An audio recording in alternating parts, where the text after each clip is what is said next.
Bhubaneswar. Info valley Bhubaneswar Bharat के उड़ीसा राज्य के भुवनेश्वर के बाहरी इलाकों में स्थित 4000 एकड़ का IT और ITES SEZ है। यहाँ पर आपको बता देगा कि यह भारत के सबसे बड़े IT SEZ में से एक है।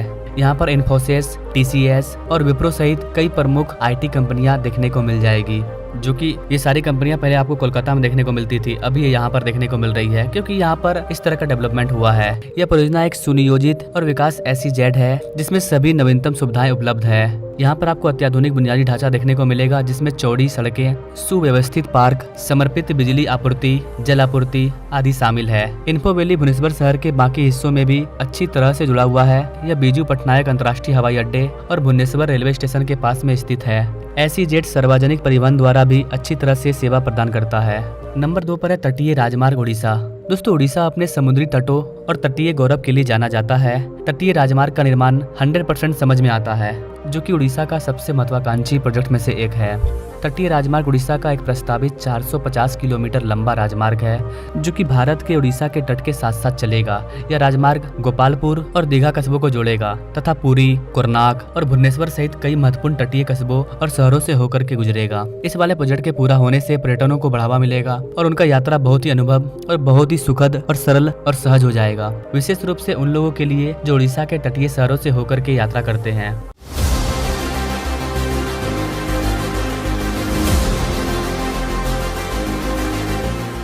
नंबर 3 पर है स्वर्ण रेखा बंदरगाह। दोस्तों, उड़ीसा में कई सारे बंदरगाह प्रोजेक्ट पर काम चल रहा है, जिसमें से स्वर्ण रेखा बंदरगाह बहुत ही इंपॉर्टेंट है। स्वर्ण रेखा बंदरगाह भारत के उड़ीसा के बालासोर जिले में प्रस्तावित गहरे पानी वाला, सभी मौसमों में इस्तेमाल होने वाला बंदरगाह है। यह कोलकाता से लगभग 200 किलोमीटर दूर स्वर्ण रेखा नदी के मुहाने पर स्थित है।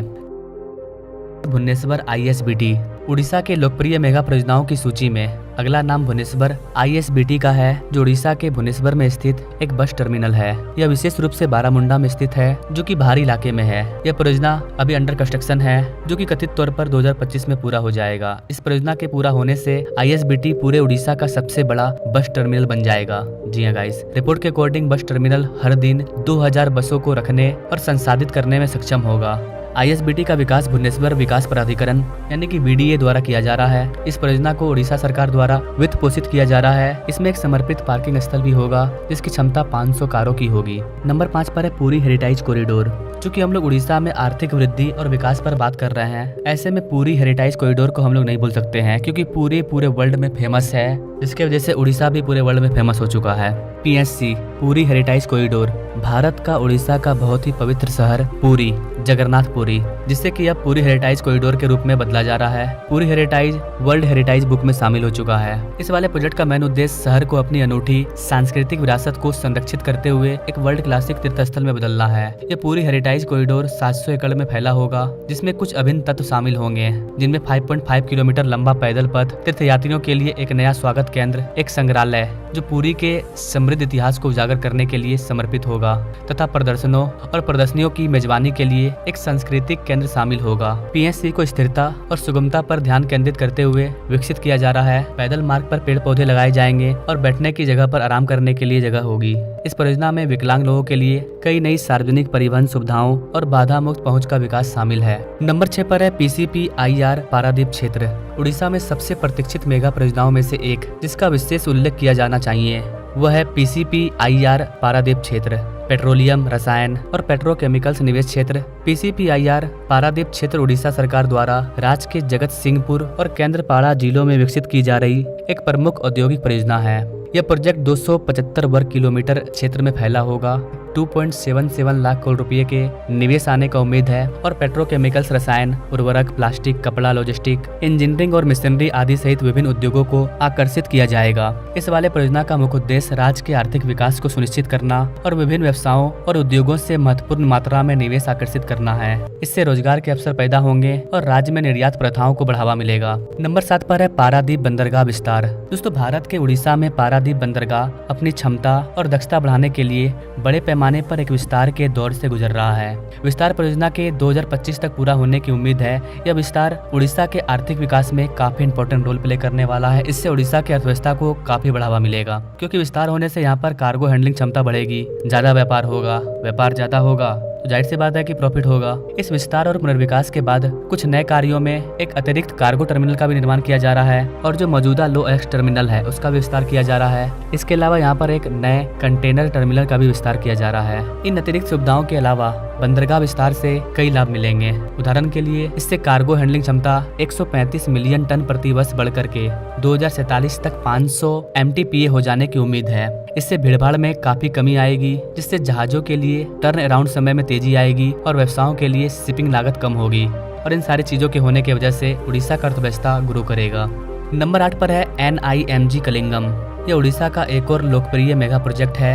NIMG कलिंगनगर, जिसे राष्ट्रीय निवेश और विनिर्माण क्षेत्र उड़ीसा सरकार द्वारा राज्य के जाजपुर जिले में विकसित किया जा रहा है। यह पूरा प्रोजेक्ट 40,339 एकड़ के क्षेत्र में फैला हुआ है और इससे 1 लाख करोड़ रुपये से अधिक का निवेश आकर्षित होगा।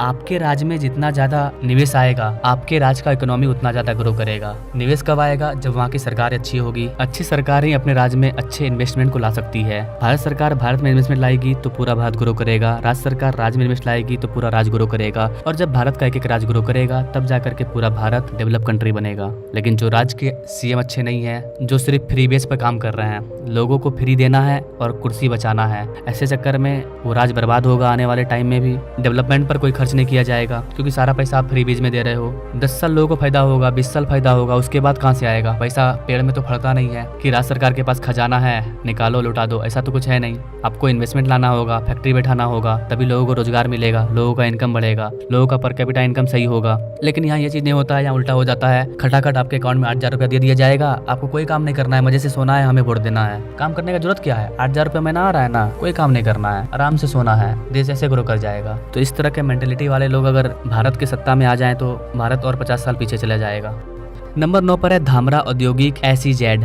गैस उड़ीसा के धामरा औद्योगिक SEZ, जिसे कि विशेष आर्थिक क्षेत्र भी कहा जाता है, यह भारत के उड़ीसा के भद्र जिले में स्थित 4,500 एकड़ का एक औद्योगिक पार्क है, जो कि भारत के सबसे बड़े SEZ में से एक है।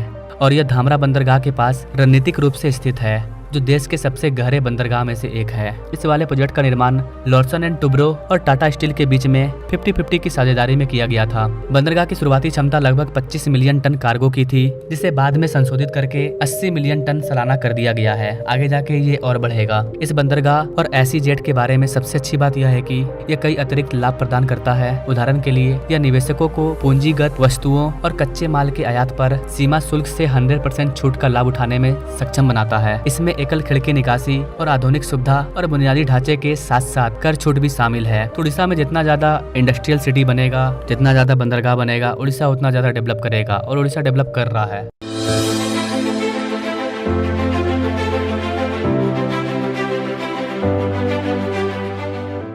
नंबर 10 पर है धामरा हवाई अड्डा। धामरा में हवाई अड्डा कोई बनाया जा रहा है, जिसे कि Dhamra port company limited DPCL द्वारा बनाया जाना है, जो भारत के ओडिशा के भद्रक जिले में धामरा पोर्ट से 20 किलोमीटर दूर है। आपको बता देगा इसकी यह हवाई अड्डा 500 एकड़ के क्षेत्र में बनाया जाएगा। इसके रनवे की लंबाई 3,200 मीटर होने वाली है। ये सभी प्रकार के विमानों को संभालने में सक्षम होगा, जिसमें वाइड बॉडी जेट भी शामिल है। इस वाले एयरपोर्ट का पूरा होने का लास्ट डेट 2025 तक दिया गया है। यह इस क्षेत्र के आर्थिक विकास को बढ़ावा देगा। यह धामरा बंदरगाह और उड़ीसा के औद्योगिक केंद्र को बेहतर कनेक्टिविटी प्रदान करेगा। रिपोर्ट से पता चलता है कि यह परियोजना वर्तमान में लैंड एक्वाजिशन के चरण में ही है, जहां DPCL के प्रस्ताव के अकॉर्डिंग 274 एकड़ लैंड एक्वाजिशन का काम किया गया है। तो वैसे ये उड़ीसा के टॉप 10 प्रोजेक्ट थे। अगर आप पार्ट 2 के बारे में जानना चाहते हैं तो आप ये वाला वीडियो जरूर देखिए, क्योंकि इसमें मैंने उड़ीसा के सबसे बड़े टॉप 10 प्रोजेक्ट के बारे में जिक्र किया है। इसके अलावा भी उड़ीसा में कई सारे प्रोजेक्ट पर काम चल रहे हैं, जैसे कि बीजू एक्सप्रेस वे, इस पर भी मैंने वीडियो लाया था। इसके अलावा पूरी रेलवे स्टेशन का रीडेवलपमेंट किया जा रहा है। पुराने ट्रैक को खाड़ करके नए ट्रैक बिछाया जा रहा है। भुवनेश्वर रेलवे स्टेशन का विकास किया जा रहा है। पूरी रेलवे स्टेशन का विकास किया जा रहा है। इसके अलावा जगन्नाथपुरी तरफ रोपवे को चलाने का भी प्लानिंग किया जा रहा है। तो बहुत सारे प्रोजेक्ट पर काम चल रहा है। अगर आप बोलोगे तो मैं उड़ीसा पर पार्ट 3 ला दूंगा। ये पार्ट 2 था, पार्ट 1 बन चुका है। तो पार्ट 3 के लिए आप कमेंट जरूर करना।